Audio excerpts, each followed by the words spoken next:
꿀과 이것 함께 먹었더니 의사들도 놀란 기적이 일어났어요. 천연 감미료와 약재로 가장 오래전부터 사용된 것이 바로 꿀입니다. 성경의 삼손 이야기에도 나오는 꿀은 정말 다양한 용도로 사용되었는데요. 이집트에서는 미라를 만들 때에도 꿀을 사용하기도 했습니다. 꿀은 약으로 쓸 만큼 우리 몸에 정말 좋은 효능들이 많이 있는데요. 잘못 먹으면 약효가 하나도 없을 뿐만 아니라 오히려 몸을 해치는 독이 될 수도 있다는 사실 알고 계신가요? 꿀의 종류와 절대 먹으면 안 되는 꿀과 좋은 꿀을 고르는 방법, 그리고 꿀과 함께 먹으면 좋은 최고의 음식 5가지, 꿀에 대한 모든 것 알려드리겠습니다. 건강한 삶을 위한 건강한 정보를 전해드리는 무조건 당신 편. 영상 시작 전에 구독과 좋아요 눌러주시고요. 전체 알림 해놓으시면 앞으로 알려드리는 건강정보 빠르게 받아보실 수 있을 거예요. 꿀에는 여러 종류가 있는데요. 꿀벌들이 꽃을 통해서 꿀을 만드는 것은 잘 알고 계시지요? 꿀벌이 꽃의 밀선에서 분비되는 자당을 꿀벌이 먹었다가 다시 토해내는 과정을 거치는데, 이때 꿀벌의 효소에 의해 과장과 포도당으로 분해되어 점성이 있는 액체가 됩니다. 이것이 우리가 아는 꿀이 되는 것이지요. 꽃의 종류에 따라 꿀의 이름이 달라지는데요. 우리가 잘 알고 흔히 볼 수 있는 아카시아 꿀이 유명하고요. 그 외에도 밤꿀, 쌀이꿀, 유채꿀 등이 있습니다. 꽃의 종류에 따라 꿀의 맛과 향이 조금씩 다른 특징이 있습니다. 여러 가지 꽃을 통해 만들어진 꿀은 자파꿀이라고 합니다. 이런 꽃을 통해 만들어진 천연꿀 말고 벌에게 설탕을 먹여 만든 꿀이 있는데요. 이것을 사양꿀이라고 합니다. 이 사양꿀은 일반적으로 천연꿀에 비해 가격이 저렴하고 대량으로 생산이 가능하다는 장점이 있습니다. 하지만 사양꿀은 천연꿀에 비해 영양가가 낮고 인공적인 향과 맛이 첨가되어 있을 수 있습니다. 따라서 꿀을 선택할 때 사양꿀인지 천연꿀인지 확인을 하고 구매를 하셔야 하는데요. 꿀에 사양꿀인지 천연꿀인지 표기가 되어 있지 않은 경우도 있는데, 이때는 탄소동위원소 비율을 확인하시면 구분할 수 있습니다. 천연꿀의 탄소동위원소 비율은 -22%에서 -33% 정도 되고, 이 탄소동위원소 비율이 낮을수록 좋은 꿀이라고 합니다. 사양꿀이나 꿀음료는 거의 설탕물이나 다름없으니 반드시 천연꿀을 구매하여 드시기 바랍니다. 꿀을 보관하는 방법을 알려드리자면, 꿀은 절대로 썩지 않는다는 말이 있습니다. 그 이유는 꿀에는 항균작용이 있는 프로폴리스가 있기 때문인데요. 주의하실 것은 직사광선이 없는 서늘한 곳에 보관하시고, 꿀을 덜으실 때 오염되지 않은 스푼 같은 것을 이용하시면 됩니다. 가끔 냉장고에 보관하시는 분들이 있는데요. 냉장고에 보관하시게 되면 하얀 침전물이 생기거나 오래되면 층이 분리되는 현상이 나타날 수 있으니 주의하시기 바랍니다. 꿀은 그 자체로도 많은 약효가 있는데요. 천연 항생제인 프로폴리스로 인해 면역력을 높여주고 피로회복을 도우며 위장 기능을 강화시키는 도움을 주는 효능이 있습니다. 특별히 건조된 기관지를 촉촉하게 해주는데 좋은 효과가 있어 기침 가래를 완화시켜주는 약성이 있습니다. 1억 꿀과 함께 드시면 시너지 효과가 나타나 보약이나 다름없는 최고의 식품 5가지 알려드리겠습니다. 첫 번째는 바로 계피입니다. 계피와 꿀이 만나면 여러가지 효능들이 있는데요. 계피는 오래전부터 자연요법으로도 많이 사용된 식재료인데, 꿀과 계피의 조합으로 효능이 배가 된다는 것은 많은 실험을 통해 밝혀진 바 있습니다. 관절이 여기저기 쑤셔서 힘드신 분들 많으시죠? 꿀과 계피의 조합으로 가장 두드러지는 첫 번째 효능은 소염작용을 통해 관절의 염증을 완화시켜 관절 건강에 큰 도움을 준다는 것입니다. 덴마크의 코펜하겐 대학에서 꿀과 계피의 관절염 개선 효과에 대해 연구를 했는데요. 연구진들은 200명의 관절염 환자를 대상으로 아침과 저녁 식사 전에 따뜻한 물에 꿀 1스푼과 계피 가루 반 스푼을 섞어 마시게 했습니다. 그 결과 일주일 만에 환자의 73%의 통증이 개선되었고, 한 달 내에 이전에 걷기도 힘들었던 환자의 대부분이 통증 없이 걸을 수 있게 되었습니다. 이 연구는 꿀과 계피를 함께 복용하면 관절염 환자의 증상을 개선하는 데 도움이 될 수 있다는 것을 보여주고 있습니다.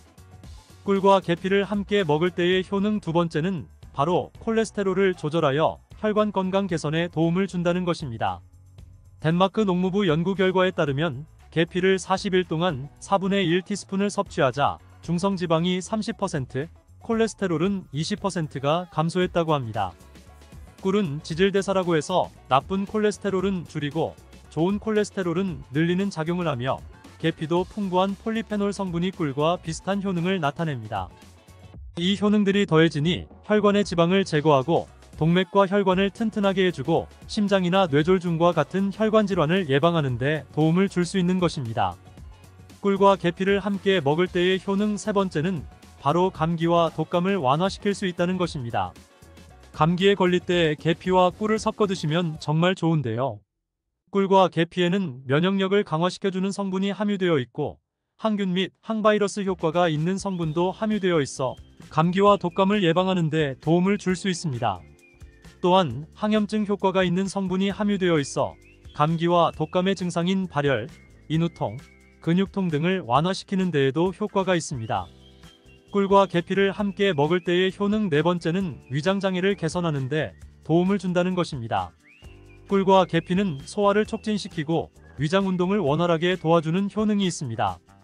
위장을 따뜻하게 해주는 효능이 있기 때문이지요. 또한 꿀은 위산을 중화시켜 소화를 돕는 역할을 하기도 합니다. 꿀과 계피가 위에 들어가면 위장의 점막이 자극되어 위액 분비를 왕성하게 해주어 소화장애에 도움을 줄 수 있습니다. 그리고 위에 생긴 상처를 치료해주고 개선시켜주어 위궤양을 막고 경련성 통증을 억제하고 위장의 연동운동을 촉진하여 가스 배출 및 영양 흡수를 도와주는 효과도 있습니다. 꿀과 계피를 함께 먹을 때의 효능 다섯 번째는 노화 방지와 피부 개선에 도움을 준다는 것입니다. 미국 일리노이드 대학 연구팀은 꿀의 항산화 성분이 남성의 신체에 미치는 영향을 조사하기 위해 남성을 대상으로 꿀물 섭취 그룹과 위약 그룹으로 나누어 연구를 진행했는데요. 연구 결과 꿀물을 섭취한 그룹은 꿀물을 섭취하지 않은 그룹에 비해 항산화 성분이 증가하고 신체 기능이 개선되는 효과가 나타났습니다.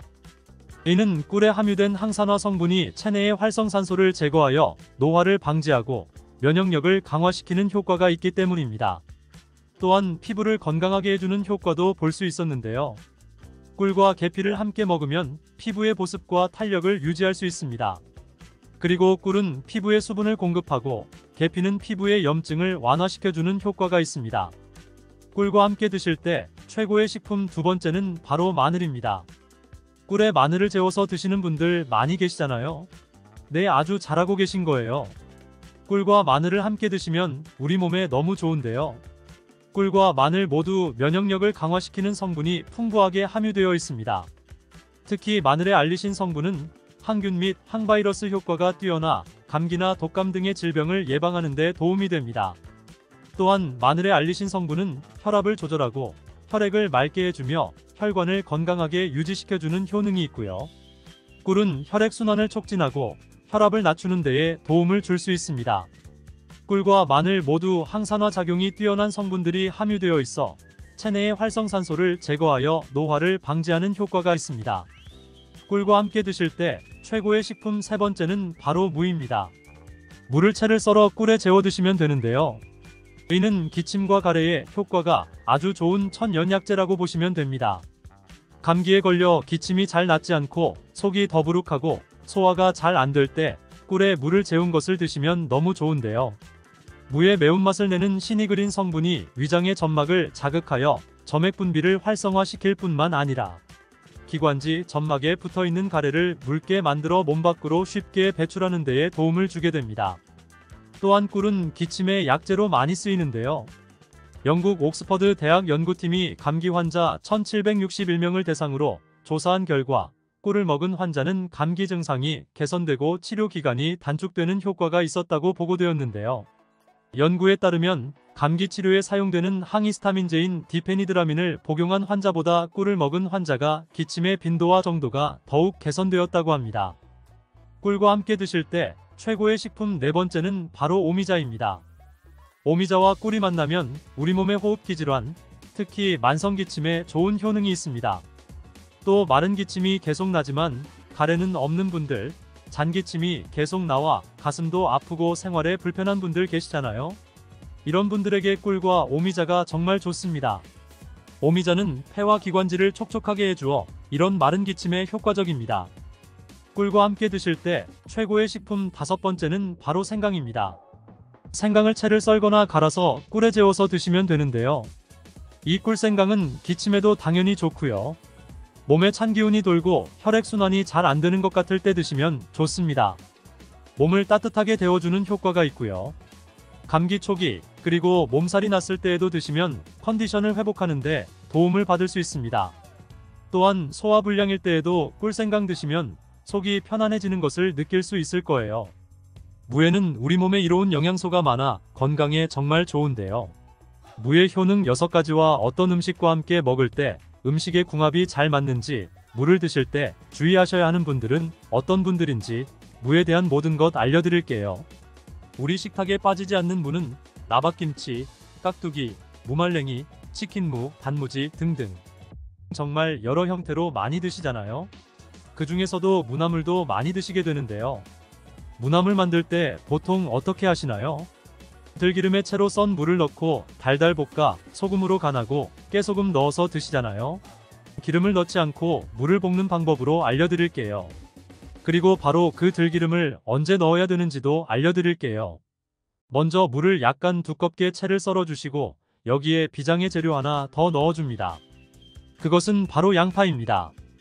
양파도 채를 썰어 무와 함께 담아주세요. 양파를 하나 넣게 되면 무의 해독작용이 배가 되고 단맛도 좋아지게 됩니다. 이렇게 무와 양파를 담은 통에 소금으로 1시간 정도 절여주세요. 다 절여지면 무가 흐물흐물하게 되고 무와 양파에서 수분이 많이 빠져나와 있을 거예요. 이 수분도 버리지 말고 다 사용합니다.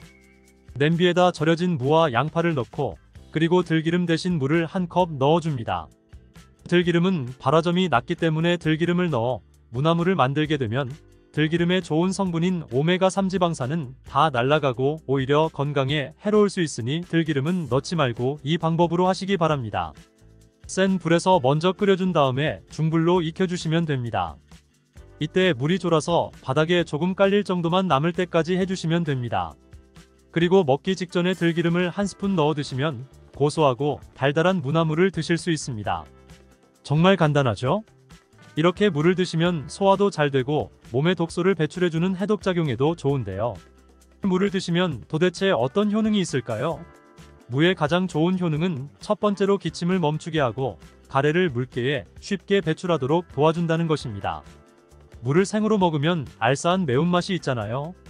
바로 이 매운맛을 내는 성분이 시니그린이라는 성분입니다.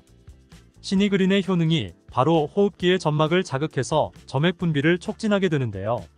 이렇게 점액이 나와 호흡기에 붙어있는 가래를 묽게 만들어서 쉽게 배출되도록 도와주는 것입니다. 이뿐 아니라 점막이 호흡기 외벽을 보호해서 각종 세균, 감기 바이러스 등이 쉽게 침투하지 못하도록 보호하는 효능이 있습니다. 병원에서 처방받은 감기약과는 달리 무는 기관지가 본연의 역할을 잘할 수 있도록 회복시키고 유지시켜준다는 좋은 점이 있는 것입니다. 이런 효능으로 가래, 기침, 독감, 감기로부터 우리 몸을 보호하고 회복시킬 수 있는 것이지요. 특별히 기침, 가래, 호흡기에 도움이 되도록 물을 먹는 방법을 한 가지 알려드릴게요. 그것은 물을 주스로 만들어 마시면 되는데요. 무와 배를 함께 사용하면 됩니다. 감기에 걸렸을 때 배숙을 만들어서 드시기도 하잖아요. 배에도 염증을 가라앉히고 기침을 먹게 하는 효능이 있는데요. 이런 배와 물을 함께 드시면 건조한 기관지가 촉촉해져 기침이 멈추게 되며 가래를 묽게 하여 몸 밖으로 배출하기도 쉬워집니다. 무와 배는 열을 내리는 효능이 있어 기관지염, 편도선염, 후두염을 완화시키는 데에도 도움을 줄 수 있습니다. 만드는 방법은 무와 배를 1:1 비율로 함께 믹서기에 넣고 갈아주시면 되는데 한 가지 주의할 점은 무의 초록색 부분과 흰색 부분이 있잖아요. 흰색 부분은 매운맛이 좀 더 강하고 초록색 부분은 단맛이 조금 더 좋으니 주스를 만드실 때는 초록색 부분을 사용하시는 것을 추천드립니다. 그리고 무와 배의 껍질도 꼭 함께 갈아주시기 바랍니다.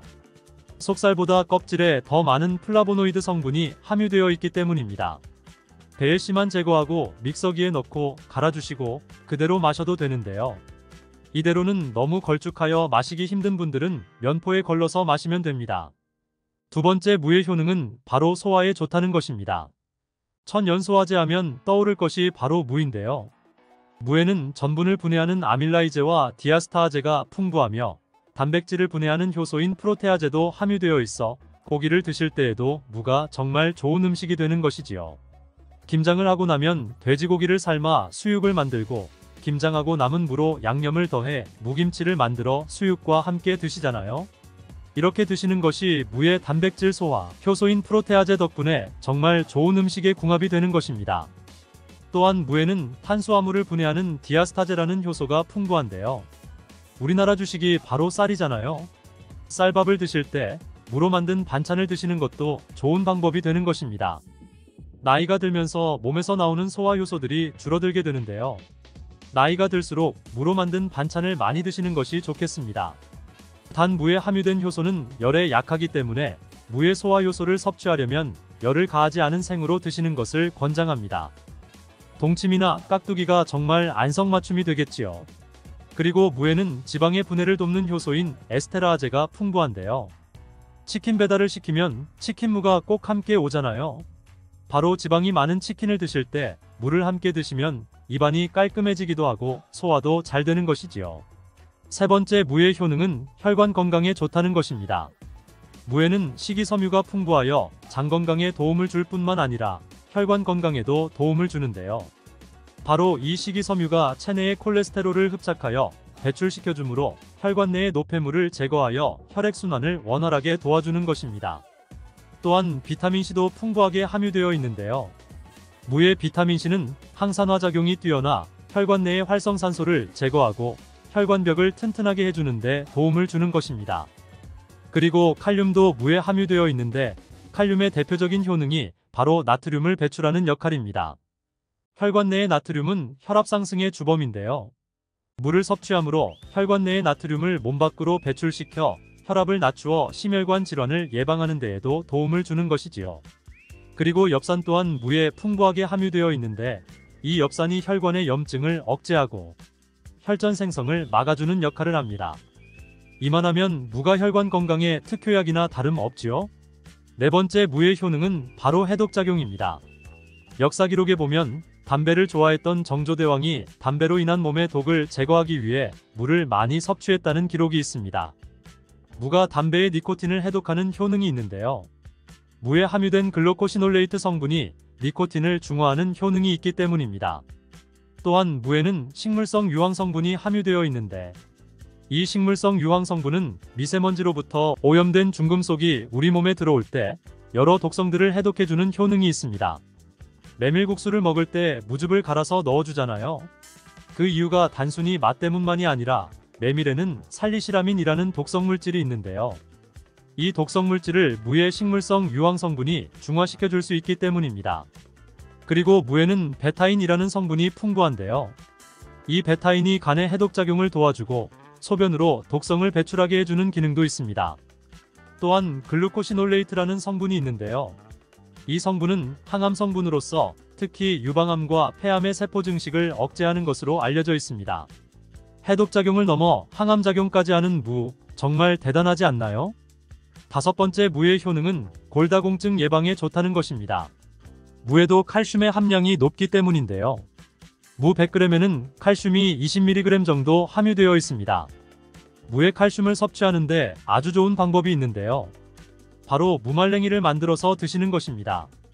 무를 말리면 수분은 날아가고 무의 성분들이 응축되는데요. 무말랭이 100g에 함유된 칼슘의 함량은 무려 310mg 이나 됩니다. 나이가 들면서 뼈에서 칼슘이 빠져나가 골밀도가 점점 낮아지고 골다공증이 발병하는 경우가 많은데요. 골다공증은 나이 드신 분들에게 특히 위험한 병입니다. 왜냐하면 나이 드신 분들에게 골반 골절이 생기게 되면 65세 이상은 30%가 1년 내에 사망하고 80세 이상은 50%가 2개월 내에 사망을 할 수 있기 때문입니다. 이런 이유로 중년 이후 뼈에 대한 관리는 매우 중요한 것이지요. 하루 칼슘의 권장 섭취량은 1000mg인데요. 무말랭이 400g 정도 드시면 하루 칼슘 섭취량을 충분히 섭취하게 되는 것입니다. 칼슘을 섭취할 때 중요한 요소 중 하나는 먹는 것뿐 아니라 몸에 흡수가 되어야 하는데요. 칼슘은 몸에 잘 흡수가 되지 않는 성분입니다. 칼슘 영양제를 먹어도 뼈 건강에 도움을 많이 못 받는 이유가 여기 있는 것인데요. 칼슘을 흡수하기 위해서는 바로 비타민 D가 필요합니다. 칼슘과 비타민 D가 만나 몸의 흡수를 잘 되게 하는 것인데요. 바로 이 무말랭이에 비타민 D가 풍부하게 함유되어 있습니다. 무말랭이가 골다공증 예방에 정말 좋은 이유인 것이지요. 골다공증 예방을 위해 무말랭이를 먹는 좋은 방법이 있는데요. 바로 무말랭이 차로 만들어 먹는 것입니다. 무말랭이를 기름을 두르지 않은 팬에 볶아주면 갈색으로 변하게 되는데요. 이렇게 볶아진 무말랭이를 차로 우려서 마시면 되는 것이지요. 무말랭이에 열을 가해 갈색으로 변할 때 더 많은 항산화 물질들이 생성이 됩니다. 이렇게 생긴 항산화 물질들이 몸 안의 염증, 활성산소를 제거하여 주는데요. 이런 활성산소는 뼈와 관절에도 염증을 일으키게 되는데 뼈 건강을 위해서는 이런 염증을 제거하는 것이 아주 중요합니다. 여섯 번째 무의 효능은 당뇨를 예방하는 데 도움을 준다는 것입니다. 미국의 당뇨병협회에서는 당뇨를 예방하기 위해서는 물을 매일 섭취하라고 권고하고 있습니다. 탄수화물을 섭취하게 되면 탄수화물이 당으로 변하여 혈당 지수가 올라가게 되는데 이렇게 혈당 지수를 올라가는데 관여하는 호르몬이 글루카곤입니다. 물을 섭취하게 되면 글루카곤의 기능을 억제하게 되는데요. 혈당을 올리는 글루카곤의 효능이 제한되어 혈당 조절에 도움을 주는 것입니다. 무에는 이렇게 많은 효능이 있는데요. 함께 드시면 무의 효능을 극대화할 수 있는 음식이 있습니다. 첫 번째는 바로 꿀입니다. 무에는 이소티오시아네이트라는 성분이 있는데요. 이 성분은 매운맛을 내며 혈액순환을 원활하게 하여 신진대사를 활성화시키는 효능이 있습니다. 꿀에는 항균, 항염, 항산화 효능이 있어 무와 함께 드시면 기관지를 촉촉하게 하여 기침을 멈추게 하고 몸에 기력을 더욱 보충해주게 되는 것입니다. 무와 함께 드실 때 좋은 음식 두 번째는 생강입니다. 생강에는 진저롤과 쇼가올 성분이 함유되어 있어 몸 안의 찬 기운을 밖으로 배출하고 몸을 따뜻하게 해주는 효능이 있습니다.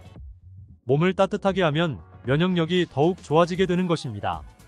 또한 심혈관을 더욱 건강하게 해주는데요. 생강을 섭취하게 되면 콜레스테롤 수치가 낮아지고 혈액순환을 원활하게 해주어 혈관 건강에 도움을 주는 것이지요. 이렇게 좋은 무도 드실 때 주의하셔야 하는 분들이 있는데요. 바로 갑상선 질환이 있는 분들입니다. 왜냐하면 무에는 고이트로젠이라는 성분이 있는데요. 이 성분이 갑상선 호르몬 생성을 방해하기 때문입니다. 갑상선 질환이 있는 분들이 무를 드시면 갑상선 호르몬이 제대로 분비되지 않아 증상이 더욱 악화될 수 있습니다. 다만 고이트로젠은 열을 가하면 효능이 떨어지게 됩니다. 따라서 갑상선 질환이 있는 분들이 무를 드실 때는 생으로 드시지 말고 열에 익혀서 드시기를 바랍니다. 식탁 위의 혈관 청소부라는 양파는 많은 요리에 사용되는 우리에게 너무 익숙한 채소인데요. 중국인들이 돼지기름으로 요리한 음식을 많이 먹으면서도 혈관 질환에 잘 걸리지 않는 이유 중 하나가 바로 양파를 많이 먹기 때문이랍니다. 양파는 혈관 청소 외에도 정말 다양한 효능이 있는데요. 아무리 좋은 양파도 잘못 먹으면 오히려 건강을 해치는 독이 될 수 있습니다. 나이가 들면서 가장 신경 써야 할 부분이 혈관 건강이 아닐까 합니다. 노화가 진행되면서 당연히 혈관도 노화가 되는데요. 사람 몸의 혈관의 길이가 무려 10만 킬로미터로 지구를 두 바퀴 돌 수 있는 길이입니다. 이렇게 긴 혈관이 우리 몸속에 있는데요. 온몸 구석구석 혈관이 닿지 않는 데가 없죠. 그래서 혈관에 문제가 생기기 시작하면 여러 가지 질병이 나타나게 되는 것입니다. 대표적인 혈관성 질병이 고혈압, 당뇨, 치매 등이 있습니다. 이런 중요한 혈관을 건강하게 만들기 위해 반드시 섭취해야 하는 채소가 바로 오늘의 주인공 양파입니다. 양파의 첫 번째 효능이 바로 혈관을 깨끗하게 해준다는 것입니다. 혈관이 부드럽고 탄력이 좋아야 되는데 나이가 들수록 딱딱해지고 혈관벽이 두꺼워지며 콜레스테롤 때문에 혈관벽이 좁아지기도 하고 혈전이 생기면서 혈액순환이 잘 안되기도 하지요. 이렇게 되면 고혈압, 뇌졸중 등 심혈관 질환이 나타나게 되는데요. 이런 질환을 예방하고 치료하는 데에 양파가 좋은 역할을 하게 됩니다. 양파에는 혈관 질환에 도움을 주는 두 가지 성분이 들어있는데요. 양파를 썰면 조금 후에 눈이 매워져 눈물이 나게 되잖아요. 바로 이렇게 눈물을 나도록 하는 성분이 알리네이즈입니다. 이 알리네이즈는 휘발성이기 때문에 눈이 매워지는 건데요. 이 성분은 항산화 작용이 뛰어나 체내의 활성산소를 제거하여 혈관이 손상되는 것을 막아주고 노화를 방지해주는 역할을 합니다. 그리고 혈전이라고 하죠. 혈액이 뭉치는 현상을 억제하고 혈액순환을 원활하게 해주는데 도움을 주며 콜레스테롤 수치를 낮춰주어 고혈압, 동맥경화 등의 혈관 질환을 예방하는 데 많은 도움을 줍니다. 이뿐 아니라 혈당 조절에도 도움을 주어 당뇨를 예방하는 데에도 효과가 있는 것으로 알려져 있습니다. 양파에는 2021년 1년 동안 2300편의 논문이 나올 정도로 주목받고 있는 성분이 있는데요. 바로 퀘르세틴이란 성분입니다. 퀘르세틴은 그만큼 많은 효능이 있고 계속해서 효능들이 발견되고 있습니다. 양파에는 이 퀘르세틴이 정말 많이 함유되어 있는데요. 퀘르세틴의 많은 효능 중 가장 큰 효능이 바로 혈관을 깨끗하게 해준다는 것입니다. 퀘르세틴은 강력한 항산화 물질인데요. 활성산소가 많으면 혈관 세포를 손상시키고 노화시키고 각종 질병을 일으키는 원인을 제공하기도 하는데요. 바로 이 퀘르세틴이 활성산소를 제거해 주어 혈관을 건강하게 해주는 것입니다. 뿐만 아니라 퀘르세틴은 염증을 완화시켜주고 암을 예방하고 치료하는 효능이 있다고도 알려져 있습니다. 그렇다면 퀘르세틴은 양파 전체에 골고루 함유되어 있을까요? 그렇지 않습니다. 양파는 보통 9겹으로 이루어져 있는데 퀘르세틴은 바깥쪽으로 갈수록 함량이 높아집니다. 양파의 속살보다 껍질에 퀘르세틴의 함량이 약 30배에서 100배 정도 높게 함유되어 있습니다. 그래서 퀘르세틴을 많이 섭취하려면 양파 껍질을 드셔야 하는데요. 양파 껍질을 먹을 수 있는 방법으로 차를 우려서 드시는 것을 많이 권장합니다. 그런데 시중에 나와 있는 양파 껍질 차를 구매해 뜨거운 물에 우려서 드신다면 퀘르세틴을 제대로 흡수하지 못합니다. 양파 껍질에서 퀘르세틴을 용출하여 차로 드시려면 양파 껍질을 1리터의 물에 20분 정도 센 불로 끓여주시다가 약불로 30분 정도 더 끓여서 드시면 됩니다. 이렇게 양파 껍질 끓인 물을 따뜻하게 차로 드셔도 되고요. 냉장고에 보관하셨다가 시원하게 드셔도 좋습니다. 양파의 두 번째 효능은 바로 항바이러스 작용입니다. 장염이나 감기, 대상포진에 걸리셨다면 양파를 드시면 도움을 받을 수 있습니다. 이런 증상이 있으시다면 바이러스에 감염되었기 때문인데요. 양파에 퀘르세틴이 많이 함유되어 있다고 했잖아요. 바로 이 퀘르세틴의 효능 중에 바이러스를 사멸시켜주는 효능이 있기 때문에 도움을 받을 수 있는 것입니다. 감기, 독감과 같은 호흡기 바이러스에 특히 효능이 좋은 것으로 알려져 있습니다. 이 효능은 비타민C와 함께하면 효과가 극대화되는데요. 양파에는 비타민C도 함유되어 있어 항바이러스 효과가 뛰어난 것입니다. 또한 양파에는 알리신 성분도 풍부하게 함유되어 있는데요. 이 성분도 항균작용이 뛰어나 퀘르세틴과 함께 몸에 들어오는 바이러스와 균들을 차단해 주어 우리 몸을 건강하게 유지시켜 주는데 큰 역할을 할 수 있습니다. 양파의 세 번째 효능은 당뇨를 예방하고 혈당을 잡아준다는 것입니다. 당뇨는 췌장에서 인슐린의 분비가 제대로 되지 않거나 인슐린의 역할을 제대로 하지 못할 때 발생하게 됩니다. 높은 혈당이 지속되면 고혈당이라 하고 낮은 혈당이 지속되면 저혈당이라고 하는데요. 이런 상태가 지속되는 것을 당뇨병이라고 하는 것입니다. 이럴 때 혈당을 조절해주는 성분이 바로 인슐린인데요. 인슐린은 혈당 수치를 적절하게 유지하는 역할을 해줄 뿐만 아니라 남는 포도당을 지방으로 저장하도록 하는 역할도 해줍니다. 양파에는 크롬이라는 성분이 풍부한데요. 크롬은 천연 인슐린이라는 별명이 있을 정도로 혈당을 조절하는 데에 탁월한 효능이 있습니다. 바로 포도당 대사의 항상성을 유지시켜주고 또한 혈전이 생기는 것을 방지해주는 역할도 하여 혈액순환을 원활하게 하는 데에도 도움을 줍니다. 양파를 드실 때에는 양파를 잘게 자르게 되면 더 큰 효과를 볼 수 있는데요. 양파를 잘게 자를수록 알리나아제라는 효소가 최대로 활성화가 됩니다. 이 알리나아제는 크롬을 활성화시키는 효능이 있어 당뇨가 있는 분들에게 더욱 큰 도움을 줄 수 있는 것이지요. 당뇨가 있는 분들에게 양파를 꾸준히 섭취하도록 한 뒤 혈당 수치를 측정했을 때 한 달이 지났을 때 혈당 수치가 약 26% 감소했고 6개월이 지났을 때 약 39% 감소한 혈당 수치를 측정할 수 있었습니다. 양파가 정말 당뇨를 개선하는데 좋은 효능이 있는 것이지요. 보통의 항산화 물질은 열을 가하게 되면 효능이 소멸되기 때문에 항산화 물질이 있는 채소나 과일을 생으로 드시는 것을 권장하는데요. 크롬은 열에 강하기 때문에 양파에 열을 가해 요리를 해도 크롬의 효능을 그대로 누릴 수가 있습니다. 양파의 네 번째 효능은 항알레르기 효과가 있다는 것입니다.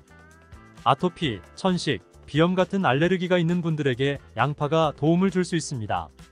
알레르기의 증상으로는 재채기, 콧물, 코막힘 증상이 있고 피부에 발진, 가려움증이 나타나기도 하는데요.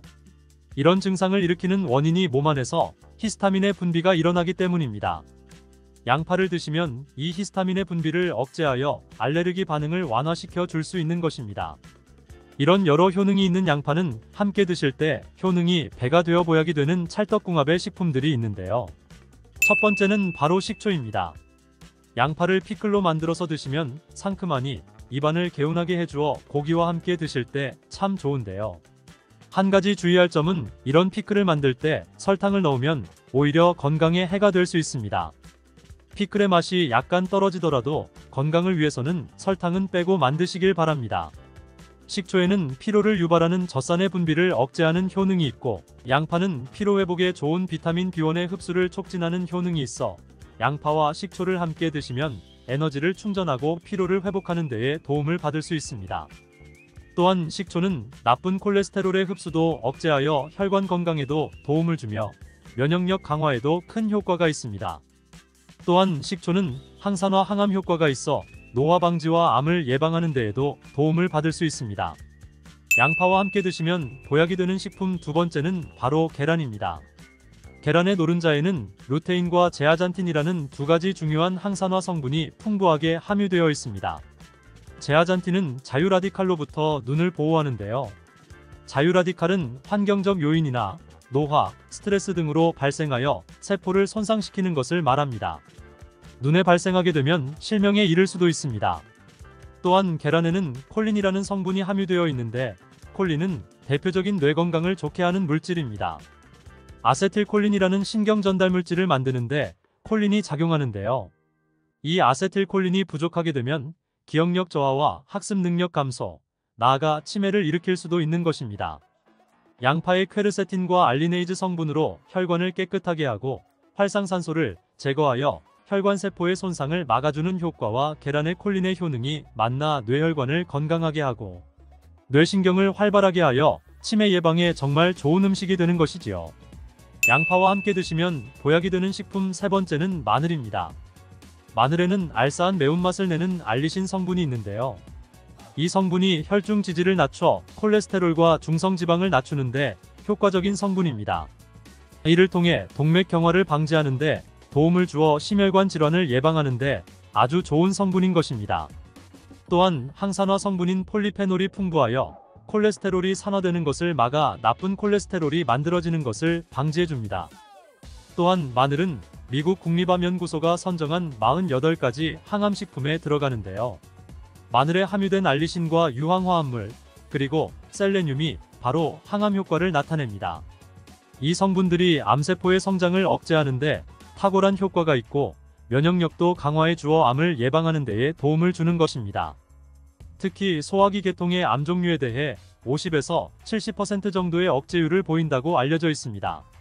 이런 효과들이 양파와 만나면 양파의 효능과 마늘의 효능이 극대화되어 암 예방, 혈관 건강에 아주 좋은 음식이 될 수 있습니다. 양파와 함께 드시면 보약이 되는 식품 네 번째는 브로콜리입니다. 브로콜리에는 설포라판과 인돌 화합물이 풍부하게 함유되어 있는데요. 이 성분들이 암세포의 성장을 억제하고 암을 예방하는 데 뛰어난 효능이 있는 항암 성분입니다. 또한 비타민C, 베타카로틴 등의 항산화 물질이 풍부하게 함유되어 있어 체내의 활성산소를 제거하고 노화를 방지하는 데에도 효과적입니다. 또한 비타민 A가 풍부하게 함유되어 있어 눈의 피로를 해소하고 시력을 보호하는 데에도 도움을 주며 풍부한 식이섬유가 있어 장 운동을 촉진하고 배변 활동을 원활하게 해주어 장 건강에도 도움을 줍니다. 철분도 풍부하게 함유하고 있어 빈혈을 예방하는 데에도 효과적입니다. 브로콜리에는 바이러스에 대한 저항력을 높여주는 인터페론의 분비를 촉진하는 성분이 함유되어 있는데요. 이러한 브로콜리의 좋은 효능은 양파와 함께 드시면 효과가 극대화되어 우리 몸에 정말 좋은 식품이 되는 것입니다. 양파와 함께 드시면 보약이 되는 식품 네 번째는 오메가3 지방산이 풍부한 들기름입니다. 들기름은 오메가3 지방산이 풍부하여 뇌신경을 보호하고 염증을 감소시켜주는 효능이 있습니다. 또한 알파-리놀렌산이 풍부한데 이 성분이 우리 몸에 흡수될 때 DHA로 전환되어 기억력을 강화시키고 학습 능력 또한 향상시켜주는 효능이 있습니다. 오메가3가 풍부한 등푸른 생선을 섭취해도 같은 효능을 누릴 수 있는데요. 양파와 들기름, 꽁치, 고등어 같은 등푸른 생선을 드셔도 뇌 건강에 많은 도움을 받을 수 있는 것입니다. 이렇게 몸에 좋은 양파도 드실 때 주의하셔야 하는 분들이 있는데요. 첫 번째로 동맥경화를 치료하는 와파린 나트륨 성분의 항응혈제를 드시는 분들입니다. 혈전 형성을 방지하는 약과 혈액을 묽게 하는 양파를 같이 드시면 출혈의 위험이 있으니 주의하시기 바랍니다. 두 번째, 소화불량이 있으면서 가스가 잘 차는 분들은 양파를 많이 드시면 안 됩니다. 양파가 장 건강에 도움이 된다고 해서 양파를 드셨는데 오히려 가스가 차고 속이 불편하신 분들도 있지요. 이런 분들은 양파 드실 때 주의하셔서 조금만 드시기 바랍니다. 체질적으로 양파와 맞지 않는 분들입니다. 세 번째, 간이 약한 분들입니다. 이런 분들이 양파 좋다고 양파를 많이 드시면 오히려 간에 부담이 될 수 있습니다. 간 건강을 해칠 수 있는 것이죠. 네 번째, 양파를 드시면 혀에 백태가 끼고 기미가 올라오는 것이 발견되시면 양파를 드시지 않는 것이 좋습니다. 그리고 다섯 번째, 정말 중요한 내용인데요. 건강에 좋다고 양파 좀 내려 드시는 분들 많이 계시지요? 그런데 혈당 관리를 해야 하는 당뇨병이 있는 분들과 신장이 양하신 분들은 절대 양파즙 드시면 안 됩니다. 왜냐하면 양파를 즙을 내게 되면 농축이 되어 당도가 올라갑니다. 그리고 즙 상태로 드시면 흡수가 빨라 혈당이 급격하게 올라가게 됩니다. 또 양파즙에는 칼륨의 함량이 높은데요. 당뇨 환자뿐 아니라 신장이 안 좋은 분들이 양파즙을 마시면 이 칼륨이 신장에 무리를 주어 건강이 더욱 악화될 수 있습니다. 칼륨 배출이 잘 되지 않아 몸에 쌓이게 되면 심장에까지도 무리를 주게 되고 심하면 돌연사의 원인이 될 수도 있습니다. 잠을 깊이 못 자는 분들에게 좋은 음식이 있습니다. 그것은 바로 대추인데요. 대추의 효능과 그 효능을 극대화할 수 있는 궁합이 딱 맞는 8가지 음식, 그리고 대추를 먹을 때 주의하셔야 할 분들도 알려드리겠습니다. 대추와 함께 먹으면 보약이 되는 음식 첫 번째는 바로 칡입니다. 대추에는 불면증을 개선하고 신경을 안정화시켜주고 스트레스를 해소하는데 도움을 주는 효능이 있습니다. 이런 효능이 칡과 함께 먹으면 약효가 배가 되어 도움을 주게 되는데요. 대추에는 갈락토스, 메가당 등의 성분이 풍부하여 긴장을 풀어주고 신경을 안정화시켜주어 불면증을 완화시켜줄 수 있습니다. 또한 대추씨에는 사포닌이 함유되어 있는데 이 성분은 중추신경계를 안정화시켜주는 효능이 있어 신경을 이완시켜주고 수면을 유도하는 데 도움을 줍니다. 그리고 대추는 혈액순환을 개선시켜주어 몸을 따뜻하게 해주고 이로 인해 수면의 질을 향상시켜줍니다. 이런 효능들이 칡 속에 함유된 이소플라본과 만나 시너지 효과를 내게 되는데요. 칡은 우리 몸의 상체에 열을 내려주어 수면장애를 개선시켜주는 식품으로 많이 알려져 있는데요. 이소플라본이 열을 내려주고 근육의 긴장을 풀어주고 이완시켜주어 숙면을 취하는데 도움을 줄 수 있는 것입니다. 대추와 칡은 차로 만들어 드시면 되는데요. 만드는 방법도 알려드릴게요. 물 3리터에 대추는 8알, 칡은 약 30g 정도 넣고 끓여주시면 되는데요. 물이 반 정도 줄어들 때까지 졸여주시면 됩니다. 이렇게 끓인 차를 따뜻하게 드시면 됩니다. 특별히 여성들에게 적극 권장합니다. 칡에 함유된 이소플라본의 양은 석류나 콩에 함유된 양보다 훨씬 많은데요. 이소플라본은 중년 이후 여성들에게 도움이 되는 것으로 알려져 있습니다. 두 번째로 대추와 함께 먹으면 좋은 음식은 바로 영지버섯입니다. 영지버섯의 맛은 쓴 것이 특징이고 대추는 단맛이 특징입니다. 대추와 영지버섯이 만나면 영지버섯의 쓴맛을 대추의 단맛이 중화시켜주는 것이지요. 영지버섯에는 베타글루칸 성분이 풍부하게 함유되어 있어 면역력을 강화시키는데 정말 좋은 음식이고 또한 레티난이란 성분이 풍부한데요. 이 성분이 강력한 항암작용을 하여 암세포의 증식을 억제하고 암의 재발을 방지하는 데에 도움을 줍니다. 그리고 영지버섯에는 불포화 지방산이 풍부하게 함유되어 있어 혈관 내 콜레스테롤 수치를 낮추고 혈액순환을 원활하게 하여 혈관 건강을 개선하는 데 도움을 줍니다. 또한 영지버섯은 자율신경을 안정시켜서 불면증을 개선하는 데에 탁월한 효능을 발휘하는데요. 한의학에서는 신경쇠약으로 작은 일에도 가슴이 뛰는 증상이 쉽게 가라앉지 않고 잠이 잘 안 오는 분들에게 처방하는 약재이기도 합니다. 이런 효능들이 대추와 만나면 그 효과가 극대화가 되는데요. 대추와 영지버섯을 함께 차로 끓여 드시면 불안했던 마음이 진정이 되고 안정화가 되는 효능을 느낄 수 있습니다. 세 번째, 대추와 함께 먹으면 좋은 음식은 상황버섯입니다.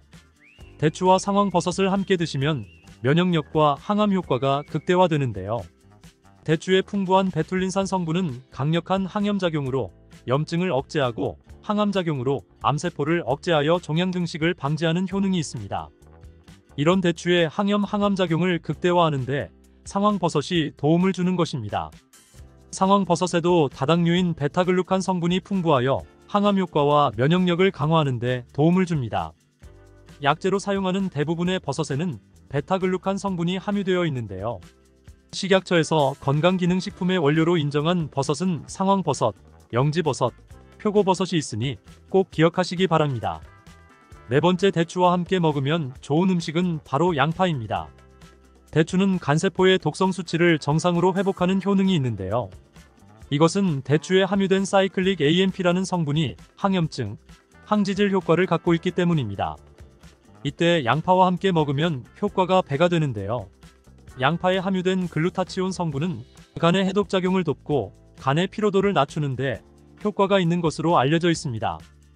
대추와 양파는 함께 차로 끓여 드시면 되는데요. 만드는 방법도 알려드리겠습니다. 먼저 말린 대추 열알을 준비해 씨와 과육을 분리해 따로 약한 불에 덮어줍니다. 이렇게 덮어주면 씨에 있는 약한 독성과 쓴맛을 제거하고 고소한 맛은 더욱 강하게 만들어줍니다. 이렇게 덮어준 대추를 양파 반 개와 함께 물 2리터에 넣고 물이 반 정도 줄 때까지 졸여주신 후에 식혀서 드시면 됩니다. 다섯 번째, 대추와 함께 드시면 좋은 음식은 바로 계피입니다. 계피는 향신료로도 많이 사용되고 한약재로도 사용되는 다양한 쓰임새가 있는데요. 계피에는 폴리페놀이 풍부하여 혈당을 낮추는데 효과가 있고 혈액순환을 원활하게 해주어 체온을 상승시키는 데에 도움을 줍니다. 특히 손발로 가는 말초혈관을 확장하여 손발을 따뜻하게 해주고 피부의 혈관도 확장해 주어 몸이 으슬으슬 추울 때 이런 증상을 완화시켜주는 데 도움을 줍니다. 또한 계피는 소화를 돕고 가스를 제거하는데 효과적이며 염증을 억제하고 세균이나 바이러스를 제거하는 데에도 효과가 좋은 것으로 알려져 있습니다. 또한 항산화 작용이 뛰어나 활성산소를 제거하고 면역세포의 생산을 촉진하여 면역체계를 강화하는 데 도움을 줍니다. 특별히 여성에게 좋은데요. 자궁을 따뜻하게 만들어 주어 여성 질환에 많은 도움을 주는 식품입니다. 계피는 다만 매운맛이 강하고 위와 식도에 자극을 주기 때문에 단독으로 먹기엔 불편한데요. 대추와 함께 드시면 이런 문제가 바로 해결됩니다. 여섯 번째, 대추와 함께 드시면 좋은 음식은 생강입니다. 한의학에서는 대추와 생강을 함께 한약재로 처방을 많이 하는데요. 강삼조이라고 해서 생강 세 쪽과 대추 두 알을 뜻합니다. 대추와 생강을 함께 섭취하게 되면 위장이 약한 사람의 소화 기능을 도와 영양분의 흡수율을 높이고 흡수된 성분들이 몸 전체에 잘 퍼지게 하는 작용을 합니다. 대추와 생강을 함께 섭취하게 되면 생강의 쇼가올 성분이 소화액의 분비를 촉진하여 대추로 인한 위장의 불편함을 해결하고 대추는 생강의 자극을 중화시켜 위장에 주는 부담을 줄여줄 수 있습니다. 이렇게 대추와 생강을 넣고 끓인 것을 강조탕이라고 하는데요. 수족 냉증이나 평소에 몸이 찬 분들이 드시면 몸이 따뜻해지는 효과를 누릴 수 있습니다. 조금 전에 알려드린 계피까지 함께 넣고 끓이셔도 좋은데요. 만드는 방법 알려드릴게요. 대추 5알, 생강 4쪽, 계피 5g을 물 2리터에 넣고 반 정도 줄어들 때까지 졸이셔서 드시면 됩니다. 일곱 번째, 대추와 함께 드시면 좋은 음식은 마늘입니다. 마늘은 항암 식재료로 정말 유명한데요. 항암작용뿐만 아니라 피를 맑게 하고 면역력을 강화하는 데에도 좋은 음식입니다. 마늘은 혈관 확장을 촉진하고 혈류를 개선하여 고혈압을 줄이는 데 도움이 될 수 있습니다. LDL 콜레스테롤 수치를 낮추고 혈전 형성을 억제하여 심장질환 및 뇌졸중의 위험을 줄이는 데 도움이 될 수 있습니다.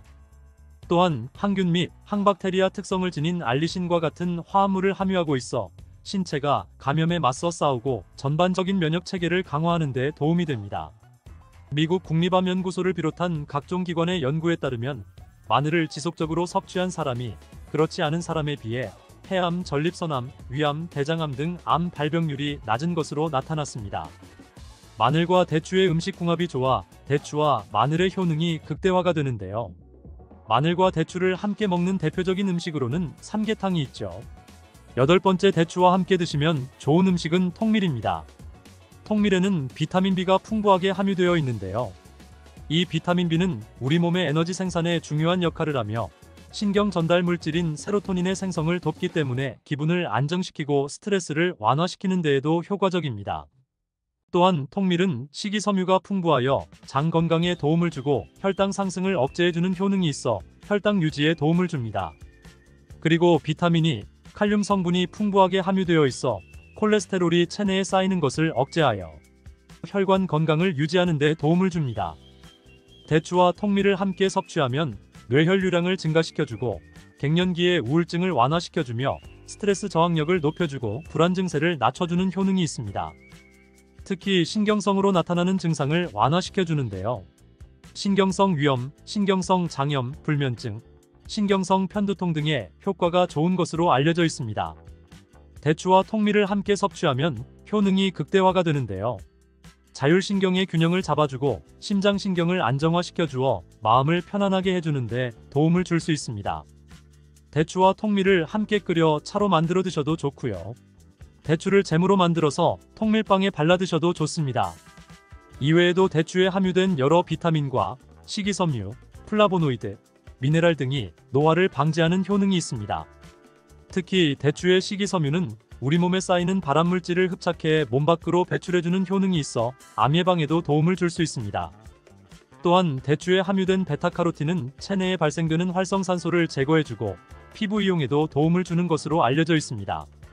그리고 대추에는 칼륨이 바나나보다도 2배 이상 함유되어 있어 체내에 나트륨을 배출하는 데에도 탁월한 효능을 발휘해줍니다. 이로 인해 고혈압을 방지하는 데 도움을 줍니다. 그리고 베툴린산, 알파토란이라고 하는 성분이 풍부하여 위험을 억제하고 예방하는 효능도 있습니다. 대추에는 이렇게 좋은 효능들로 건강을 이롭게 하지만 모두에게 좋은 건 아닙니다. 대추를 드실 때 주의하셔야 할 분들을 알려드리겠습니다. 첫 번째는 바로 당뇨가 있는 분들입니다. 대추의 GI 지수는 40에서 60 정도로 높은 편에 속합니다. 당도가 사과보다 5배 정도 높은데요. 당뇨가 있는 분들이 대추를 드시게 되면 혈당 조절에 문제를 일으킬 수 있어 주의가 필요합니다. 다만 생강과 계피를 함께 드시면 혈당을 조절하는 데 도움이 되니 꼭 기억하셔서 당뇨가 있는 분들은 대추를 드실 때 안전하게 드시길 바랍니다. 두 번째는 몸에 열이 많고 땀이 많이 나는 체질을 갖고 있는 분들입니다. 이런 분들은 대추가 몸에 맞지 않는 분들인데요. 대추가 좋다고 해서 많이 드시게 되면 오히려 몸이 늘어지고 열이 나며 복통과 설사를 일으킬 수 있습니다. 세 번째는 소화력이 약한 분들입니다. 이런 분들이 대추를 많이 드시게 되면 속이 부글거리고 구토와 설사를 일으킬 수 있습니다. 소화가 잘 안 되는 분들은 대추를 드실 때 생강과 함께 드시면 증상을 완화시킬 수 있으니 기억하시기 바랍니다. 네 번째는 대추 알레르기가 있는 분들입니다. 이런 분들이 대추를 드시면 호흡곤란, 입주위가 붓는 현상, 심하면 기도폐쇄가 일어날 수 있습니다. 이런 증상이 나타나는 이유는 대추에 함유된 특성 단백질이 원인이 되어 알레르기 반응을 일으키는 것입니다. 이런 분들은 다른 과일에도 알레르기 반응이 있는 경우가 있으니 평소에 특정 과일에 알레르기 반응이 있는 분들은 대추를 드실 때에 꼭 한번 체크해 보시고 드시길 바랍니다. 비타민 폭탄 채소로 유명한 시금치에 대해 얼마나 알고 계신가요? 시금치는 된장찌개, 시금치나물, 시금치죽 등 다양한 방법으로 식탁 위에 오르는 대표적인 녹황색 채소입니다. 많은 분들이 좋아하시는 이 시금치, 눈 건강, 염증 완화, 항암 효과 등 많은 효능이 있어 건강에 도움이 되는 것이 맞지만 잘못 드시면 오히려 건강을 해칠 수 있다는 사실 알고 계신가요? 시금치를 먹을 때 주의할 점과 함께 드시면 안 되는 음식, 함께 드시면 보약이 되는 음식까지 시금치의 모든 것 알려드릴게요. 구해줘요 뽀빠이. 많이 들어보셨지요? 미국에서 아이들에게 시금치를 많이 먹이려고 뽀빠이 만화까지 만들었는데요. 시금치는 채소 중에서도 철분의 함량이 아주 높고 카로틴의 함량도 높은 편입니다. 카로틴은 면역력을 높이는데 아주 효과적인 성분으로 알려져 있습니다. 시금치에는 많은 영양소가 있어 여러 효능이 있지만 단 한 가지 단점이 있는데요. 바로 옥살산이라는 성분이 많다는 것입니다. 옥살산은 우리 몸에 독이 되는 성분입니다. 옥살산은 다른 말로 수산이라고도 합니다. 이 옥살산은 장내 점막을 통해 흡수되는데 칼슘과 만나면 옥살산 칼슘이라고 하는 것이 만들어집니다. 이 옥살산 칼슘은 일정한 조건이 되면 결정을 만듭니다. 이 결정은 뾰족뾰족한 형태의 알갱이가 되는데 조직을 손상시키기도 하고 신장 내에 박혀 신장을 망가뜨리기도 합니다. 작은 크기의 옥살산 칼슘은 소변으로 배출되기도 하는데요. 소변 내에 옥살산 칼슘의 농도가 올라가게 되면 이 결정들이 달라붙어 점점 커지게 됩니다. 이렇게 커진 덩어리들이 신장에서 발견되면 신장결석, 요로에서 발견이 되면 요로결석이라고 하는 것입니다.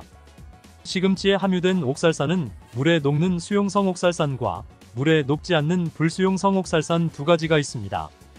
불수용성 옥살산은 이미 칼슘과 결합된 형태로 되어 있는 경우가 많고 물에 녹지 않아 우리 몸에 흡수되기가 어려워 크게 걱정하지 않아도 됩니다. 문제는 수용성 옥살산입니다. 이 수용성 옥살산은 물에 잘 녹기 때문에 장에서 흡수되며 칼슘과 결합하여 덩어리를 이루고 뾰족한 결정이 우리 몸을 공격하는 것입니다.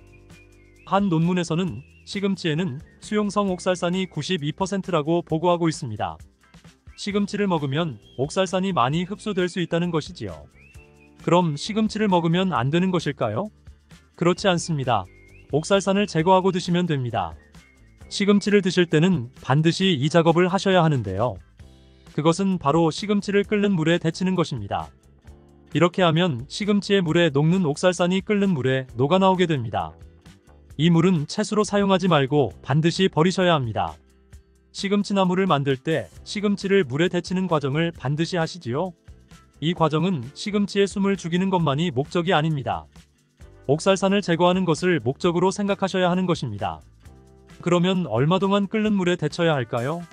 보통은 너무 오래 데치면 시금치가 너무 흐물거리고 시금치의 비타민C가 파괴되어 30초 정도로 잠깐 데치잖아요. 식감을 위해서는 이렇게 하는 것이 맞는 방법이지만 옥살산을 제거하려면 시간이 많이 필요합니다. 대화여자대학교 식품영양학과 연구팀에서 시금치에 데치는 시간에 따른 성분 변화를 발표했습니다.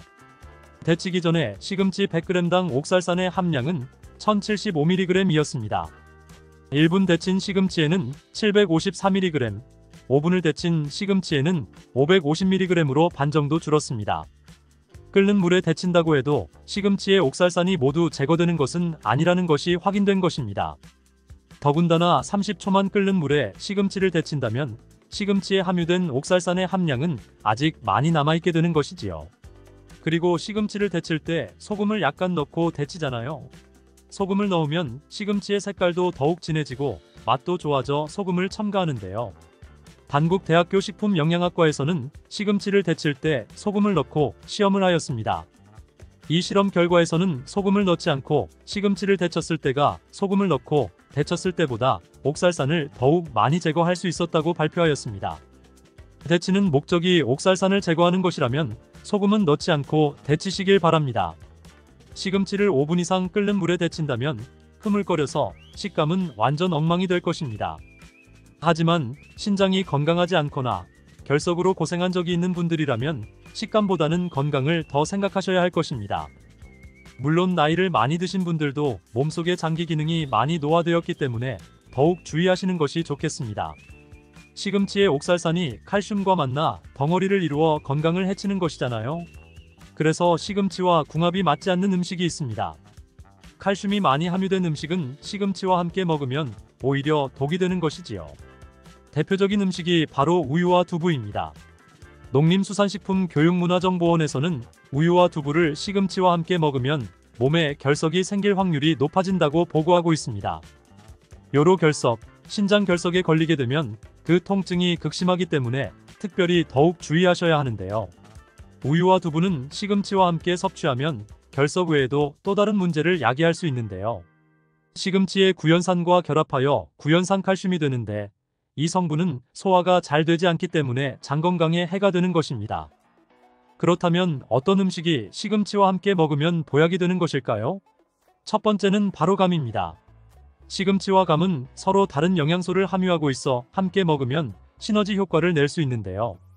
시금치에는 철분, 엽산, 비타민 A 등이 풍부하게 함유되어 있고 감에는 칼륨, 비타민 C, 식이섬유, 베타카로틴 등이 풍부하게 함유되어 있습니다.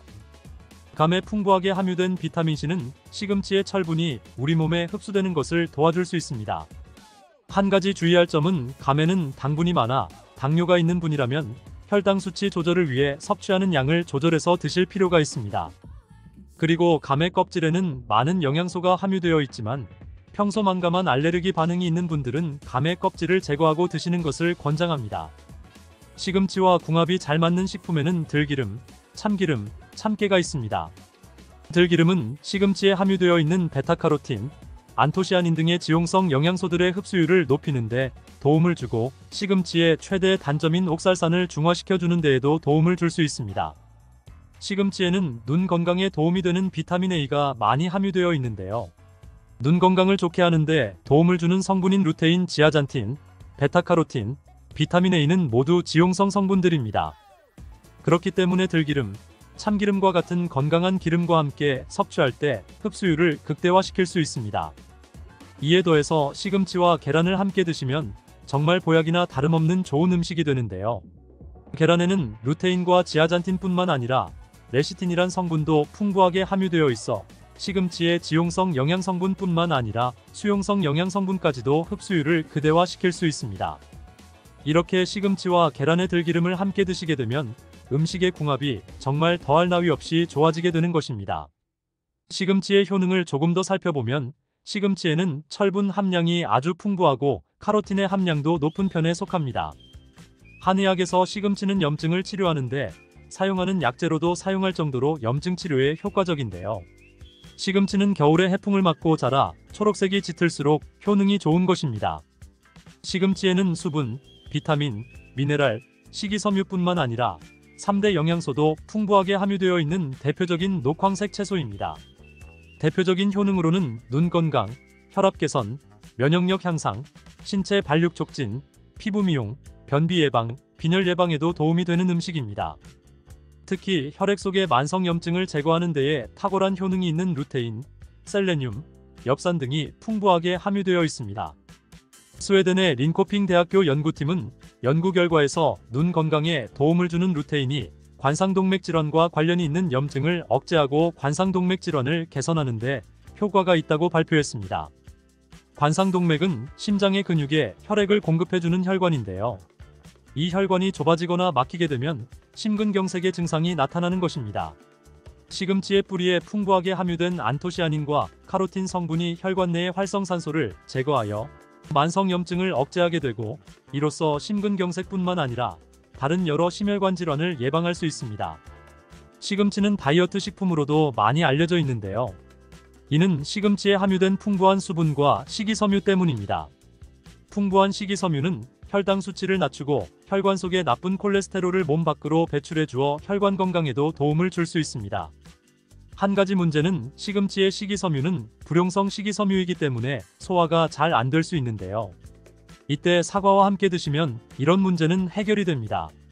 사과에는 대장암 예방에도 효과가 좋은 팩틴이라는 성분이 풍부한데요. 바로 이 팩틴이 식이섬유의 균형을 잘 맞춰줄 수 있는 수용성 성분입니다.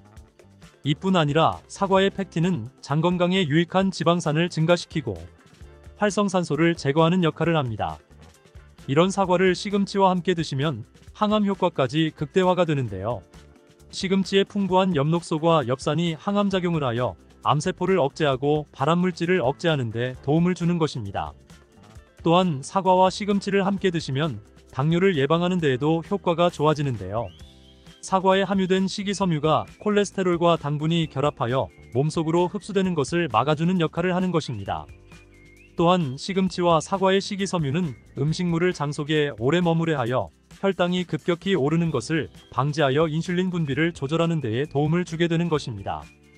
시금치와 사과를 함께 드실 때는 시금치를 먼저 끓는 물에 삶아 물은 버리고 사과와 함께 갈아서 주스로 마시는 방법도 있으니 참고하시기 바랍니다. 시금치를 드실 때 주의하실 분들이 있습니다. 바로 혈액을 묽게 하는 와파린 계열과 아스피린 등의 혈전용해제를 드시는 분들입니다. 이런 약은 혈액을 묽게 하여 혈관 속에 뭉쳐있는 혈전을 녹여주어 혈액순환을 원활하게 하는 역할을 하게 되는데요. 시금치와 함께 먹게 되면 시금치에 함유된 비타민 K는 이와는 반대 역할을 합니다.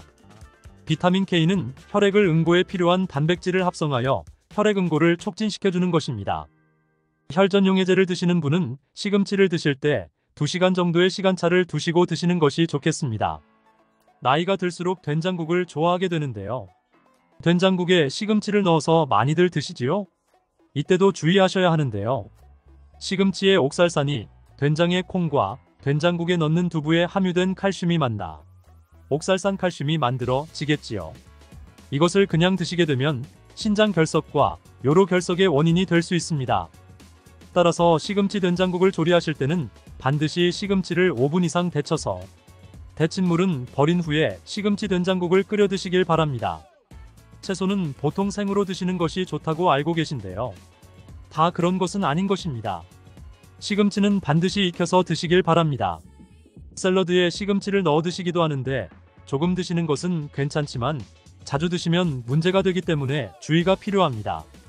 그리고 요즘엔 피자에도 시금치를 올려서 만들기도 하는데요. 이때도 생으로 올리는 것보다는 데쳐서 사용하시길 바랍니다. 시금치를 드실 때는 계란과 함께 드시면 좋다고 했잖아요. 계란말이를 할 때에 삶을 시금치를 잘게 다진 후에 계란에 넣어 함께 계란말이를 만들어서 드시는 것도 좋은 방법이 되겠습니다.